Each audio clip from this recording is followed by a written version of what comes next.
So, die Pilztour ist vorbei. Aber jetzt müssen wir die Pilze zubereiten. Und schnelles Mittagessen, bevor es ins Freibad geht. Es sind über 35 Grad. Und wie zeige ich euch? Leckeres Pilzbrot vom Pilzmann. Das sind die Pilzfunde natürlich und die werden bei der Hitze relativ schnell so dunkel, also die Pilze waren wirklich richtig frisch. Das ist einfach, wenn man die sammelt und eben durch die Gegend trägt. Also die sind jetzt weder dreckig noch in irgendeiner Art und Weise schlecht, die sind frisch aus dem Wald und da waren die auch richtig knackig. Ihr seht, die Hitze hinterlässt schnell Spuren. Wir brauchen ein bisschen Schafskäse, ich nehme da so einen halben oder vielleicht auch so einen Viertel, mal gucken. Bisschen Butter.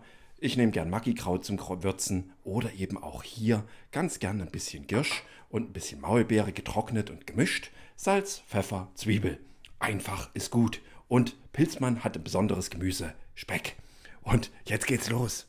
So, während der Herd schon mal heiß wird und startet, schneiden wir die Pilze so ein bisschen klein. Also nicht zu klein, man soll schon noch sehen, was man hat. Und das sind jetzt hier die Pfifferlinge, die Semmelstoppelpilze. Und man kann sehen, die sind auch überhaupt nicht wurmig oder madig. Ein Vorteil der Pfifferlinge und der Semmelstoppel. Die kleinen, die lassen wir einfach so. Die müssen nur kurz erhitzt werden, die brauchen nicht viel. Ich habe hier wenig andere Pilze dazwischen, ein paar zinnoberrote Täublinge oder harten Zinnobertäubling, wie man auch sagt.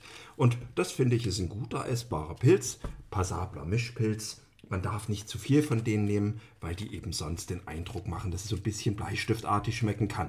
Beim Braten verfliegt das aber im Übrigen. So, also Pfifferlinge kommen da einfach so rein in der Größe, da machen wir nicht viel und da braucht man auch nicht viel putzen. Ich halbiere die mal so ein bisschen und die Zinnobertäublinge, die habe ich ein bisschen kleiner geschnitten. Die sind wirklich richtig fest und knackig. Sehr, sehr ähnlich auch den Semmelstoppelpilzen oder Pfifferlingen, die momentan im Wald von der letzten Wachstumsperiode noch stehen. So, hier kann man die Zinnobertäublinge sehen, der heißt hart, der ist hart, also wenn man den schon anfasst, merkt man das. Ich mache euch da ein Bestimmungsvideo dazu, da gibt es kontroverse Meinungen. Die DGFM sagt, kein Speisepilz, andere beschreiben ihn als Speisepilz. Der Fakt ist, giftig ist er nicht und er schmeckt eigentlich gut. Im Sommer in Kalkbuchenwäldern außerdem häufiger Bewohner. Bisschen vom Lungenseitling oder Sommerseitling und ein grün gefälterter Täubling. Und schon hat man doch eine passable Pfanne. So, ich mache das fertig und gleich sehen wir uns. Und der Speck, der steigt mir in die Nase. Habt ihr Pech, würde ich sagen, dass es noch kein Geruchs-YouTube gibt.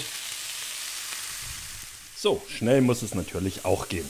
Also ihr seht, eine 2-stündige Pilztour bringt auch im Hochsommer bei nahezu 40 Grad eine passable Pilzpfanne. Bis auf den Speck, der hier unten ein bisschen mit ausläuft sozusagen oder eben mit brät, habe ich noch keinerlei Öl oder ähnliches drin. Ich habe mir zur Regel gemacht, die erstmal so anzubraten. Bei solchen Temperaturen, ihr seht schon, kommt da nicht viel Wasser raus. Wenn ihr bei nassem Wetter sammelt, seht ihr dann richtig Wasser in der Pfanne. So, und wenn das dann richtig schön trocken ist oder beziehungsweise bleibt, wie man hier sieht, machen wir jetzt 1-2 Esslöffel Öl dran, so viel wie man gerade braucht. Und dann hat man den Vorteil, dass man nicht in Öl ertränkte Pilze hat, denn das schmeckt ja nicht. Kleiner Trick beim Pilzebraten. So, also ein bisschen können die noch so anrösten und hier diese Zinnobertäublinge, die bringen doch mal richtig Farbe ins Essen. Und wer die noch nicht gegessen hat, der schaut vielleicht am besten doch erstmal des Bestimmungsvideos. Es gibt allerhand wirklich rote, verwechselbare Pilze und davon sind einige essbar, andere nicht. Seien die Heringstäublinge genannt, hoppala. Aber eben auch verschiedene andere Täublinge wie Speitäublinge. Also man muss ein bisschen wissen, was man da macht, sonst ist das eine böse Überraschung im Essen. Aber ich kann euch sagen, hier, ich finde die kleinen durchaus lecker und auch mal eine Idee wert mitzunehmen. So, jetzt macht man dann einen Esslöffel Öl dran oder 2. Bis gleich. So, aus dem Öl ist natürlich Butter geworden. Ich habe sie schon hingestellt. Also man kann beides machen. Aber in der Tat, der Buttergeschmack ist doch schon eine feine Sache.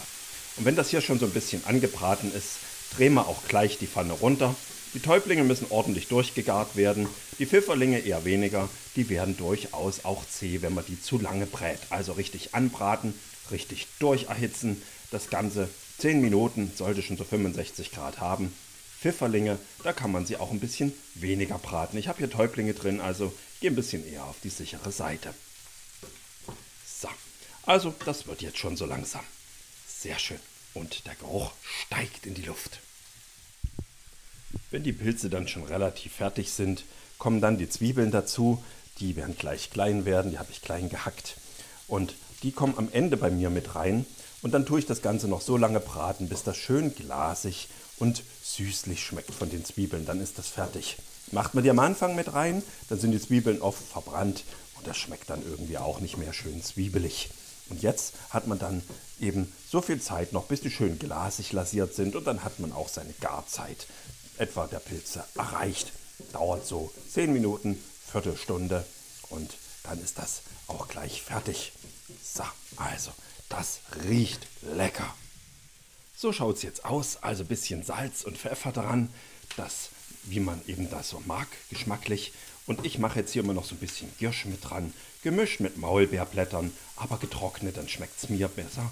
Und das ist ein schöner Petersilienersatz und das schmeckt so ein bisschen möhrenartig, ein bisschen wie Sellerie, wie Wurzelgemüse. Und ich habe so viel Giersch im Garten, ist auch eine elegante Variante, den zu essen. Und ja, der ist gesund.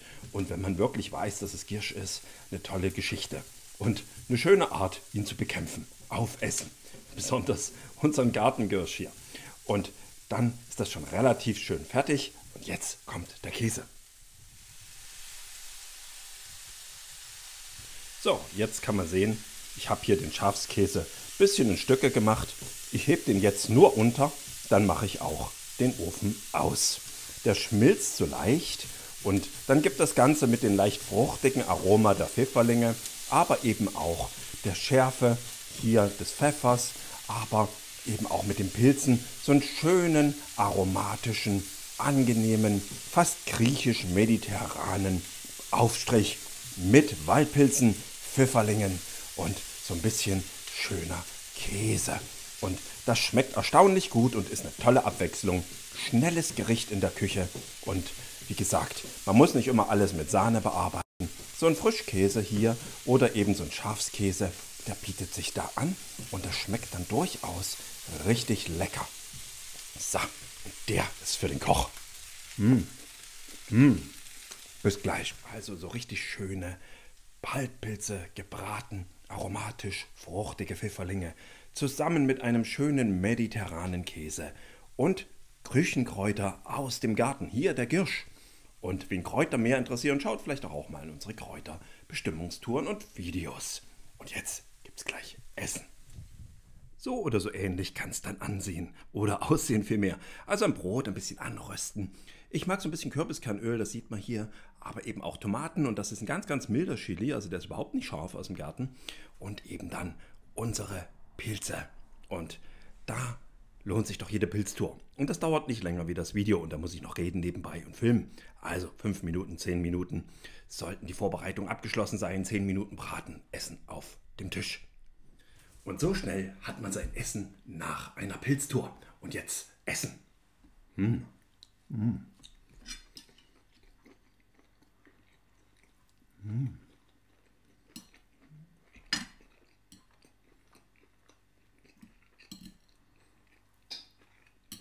Man soll ja nicht mit vollem Mund reden, aber das schmeckt gut.